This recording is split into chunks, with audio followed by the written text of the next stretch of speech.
വരാനിരിക്കുന്ന ദുരന്തത്തെ മുൻകൂട്ടി കണ്ടിട്ടെന്നോണം നക്ഷത്രങ്ങൾ കണ്ണടച്ചു കളഞ്ഞ ഒരു രാത്രിയായിരുന്നു അത്.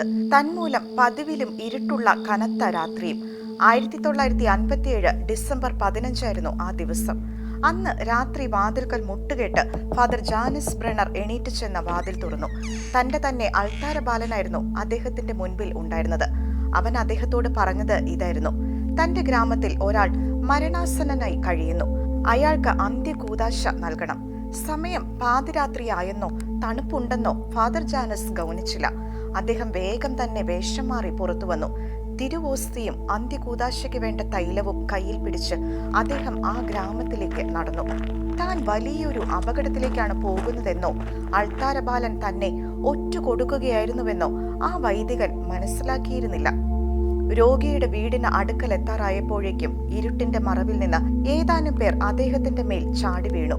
അവർ അദ്ദേഹത്തെ അടിക്കുകയും കുത്തുകയും ചെയ്തു. ഒന്നും രണ്ടുമല്ല, 32 കുത്തുകളാണ് ആ ശരീരത്തിൽ പതിഞ്ഞത്. പിന്നീട് അക്രമികൾ അദ്ദേഹത്തെ കിടങ്ങിലേക്ക് വലിച്ചെറിഞ്ഞു. പിറ്റേന്ന് അദ്ദേഹത്തിന്റെ ജീവനറ്റ ശരീരമാണ് കണ്ടെത്തിയത്.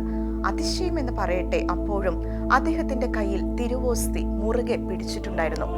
എത്രയധികം ആക്രമണങ്ങളും മാരകമായ മുറിവുകളും ശരീരത്തിൽ ഏറ്റുവാങ്ങിയപ്പോഴും തന്റെ യേശുനാഥനെ അക്രമികൾക്ക് വിട്ടുകൊടുക്കാനോ മലിനമാക്കാനോ തയ്യാറാകാതെ അദ്ദേഹം അത് കൈക്കുള്ളിൽ ഭദ്രമായി സൂക്ഷിക്കുകയായിരുന്നു.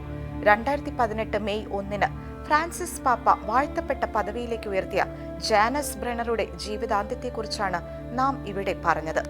ഇത്രയധികം ക്രൂരമായി കൊല്ലപ്പെടാൻ അദ്ദേഹം എന്തു കുറ്റമാണ് ചെയ്തത്? ഇനി അത് പറയാം.